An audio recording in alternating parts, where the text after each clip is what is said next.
Shalom, salam sehat buat Bapak Ibu, saudara-saudari yang dikasihi Tuhan Yesus Kristus. Sebelum mendengarkan kebenaran firman Tuhan pada hari ini, kita terlebih dahulu bersatu di dalam doa. Kita berdoa. Kasih karunia dan damai sejahtera kiranya menyertai kamu sekalian di dalam nama Allah Bapa dan nama anaknya Tuhan Yesus Kristus. Amin. Bapak, Ibu, saudara-saudari yang dikasihi Tuhan Yesus Kristus, mari kita mendengarkan kebenaran firman Tuhan yang menjadi renungan bagi kita pada hari ini, Jumat tanggal 29 Oktober tahun 2021. Kebenaran firman Tuhan yang tertulis dalam surat Roma pasal yang ke-8 ayat yang ke-35, demikian pembacaan firman Tuhan. Siapakah yang akan memisahkan kita dari kasih Kristus? Penindasan atau kesesakan atau penganiayaan atau kelaparan atau ketelanjangan atau bahaya atau pedang? Kalau dalam bahasa Batak dikatakan dia manira kita sian holong ni rohani Kristusi, hapur suhodo manang hagugutan, manang pangalileon, manang haraparon, manang parsai maraon, manang mara, manang podampe. Demikian pembacaan firman Tuhan. Bapak, Ibu, saudara-saudari yang dikasihi Tuhan Yesus Kristus, kebenaran firman Tuhan yang menjadi perenungan bersama bagi kita pada saat ini berhubungan dengan keyakinan kita sebagai anak-anak Allah. Keyakinan kita sebagai orang-orang percaya. Di mana dalam nats sebelumnya dalam kitab Roma pasal yang ke-8 ayat yang ke-18 sampai ayat yang ke-30 berhubungan atau berisikan tentang pengharapan kita sebagai anak-anak Allah. Bagaimanakah kita sebagai anak-anak Allah hidup di dalam pengharapan di tengah-tengah kehidupan kita. Karena bagaimanapun firman Tuhan dengan jelas mengingatkan kita bahwa sebagai anak-anak Allah ada banyak hal yang kita hadapi dalam hidup ini. Sebagai anak-anak Allah banyak peristiwa yang kita alami dalam hidup ini, termasuk penderitaan zaman sekarang yang berusaha untuk melemahkan kita.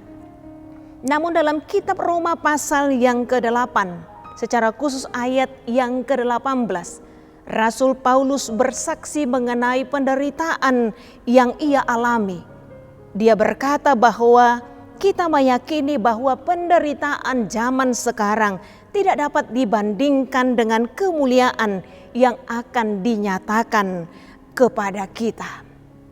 Bapak, Ibu, saudara-saudari yang dikasihi Tuhan Yesus Kristus, ini adalah bagian dari kesaksian seorang Paulus yang benar-benar hidup di dalam pengharapan kepada Tuhan tanpa ragu.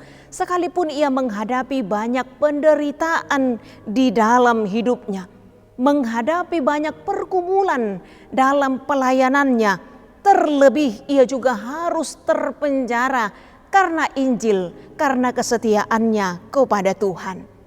Namun kalau kita membaca juga dalam surat 2 Timotius pasal yang pertama, ayat yang ke-11 sampai ayat yang ke-12, ia pun bersaksi bahwa untuk Injil inilah aku ditetapkan sebagai pemberita, sebagai rasul dan sebagai guru.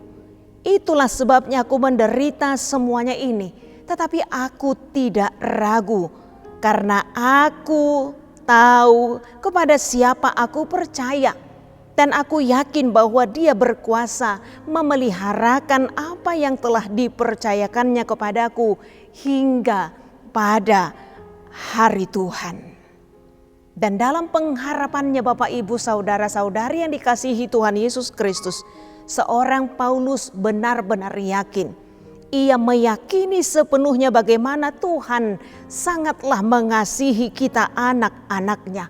Sekalipun tekanan, pergumulan, penderitaan kita hadapi dalam keberadaan kita sebagai anak-anak Allah, orang-orang yang setia kepada Tuhan, namun bukan berarti Tuhan tidak mengasihi kita.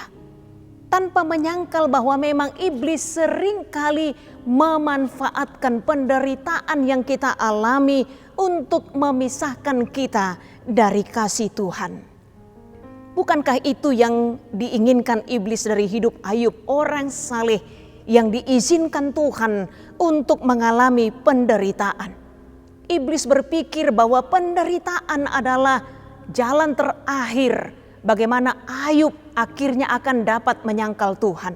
Namun dalam kenyataannya Ayub memilih untuk setia kepada Tuhan sekalipun ia menghadapi penderitaan berat di dalam hidupnya.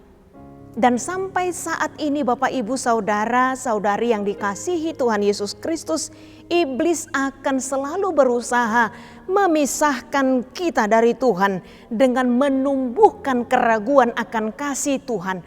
Ketika kita menghadapi penderitaan, menghadapi pergumulan, menghadapi tantangan terlebih karena kesetiaan kita kepada Tuhan. Karena itu firman Tuhan hari ini menjawab dan meneguhkan kita bersama bahwa sesungguhnya tidak ada seorang pun, tidak ada hal apapun, tidak ada peristiwa apapun yang dapat memisahkan kita dari kasih Kristus. Sekalipun memang sepertinya nats kita ini dapat kita lihat dalam bentuk pertanyaan, namun tanpa dapat memisahkan dari ayat yang sesudahnya. Kalau kita baca dalam ayat yang ke-38 sampai ayat yang ke-39 dalam surat Roma pasal yang ke-8 ini, disebutkan di sana bahwa baik maut maupun hidup, baik malaikat-malaikat maupun pemerintah-pemerintah, baik yang ada sekarang maupun yang akan datang, atau kuasa-kuasa, baik yang di atas maupun yang di bawah, ataupun sesuatu makhluk lain, tidak ada yang dapat memisahkan kita dari kasih Allah yang ada dalam Kristus Yesus Tuhan kita. Artinya apapun yang ada di tengah-tengah dunia ini tidak akan dapat memisahkan kita dari kasih Allah, termasuk penderitaan zaman sekarang. Seberat apapun penderitaan yang dihadapi oleh orang percaya yang kita hadapi di tengah-tengah kehidupan kita. Jika Rasul Paulus sangat yakin karena dia mempunyai pengharapan yang hidup, maka kita pun sebagai orang-orang percaya seharusnya juga yakin di dalam pengharapan kita sebagai anak-anak Tuhan. Baik maut maupun hidup tidak akan berkuasa memutuskan hubungan antara kita dengan kasih setia Allah Bapa. Karena apa? Karena sesungguhnya Dia Tuhan yang sungguh-sungguh mengasihi kita. Karena Ia sendiri Tuhan dengan rela telah mengorbankan anaknya demi kita, demi kebahagiaan kita, demi keselamatan kita.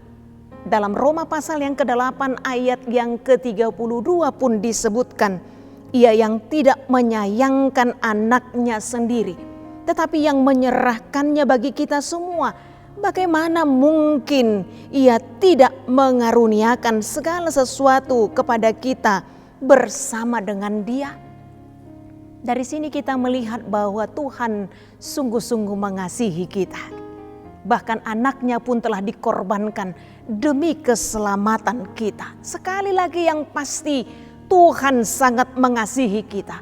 Tuhan sangat peduli dengan kita.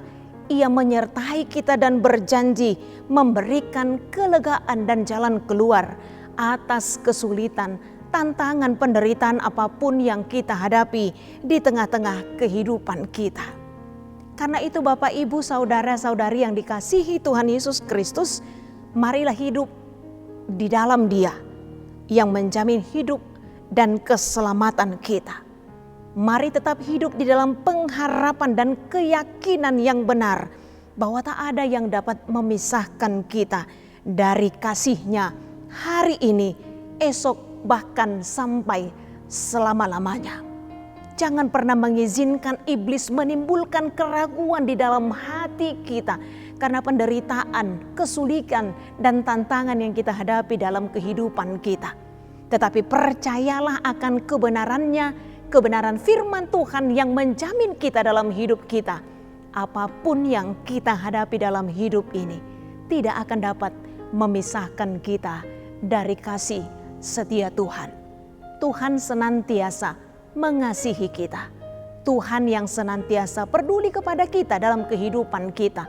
Tuhan yang senantiasa menjanjikan jaminan penyertaan bahwa kita akan melewati banyak hal dalam hidup ini dengan penuh sukacita hanya dengan mengandalkan pertolongan Tuhan.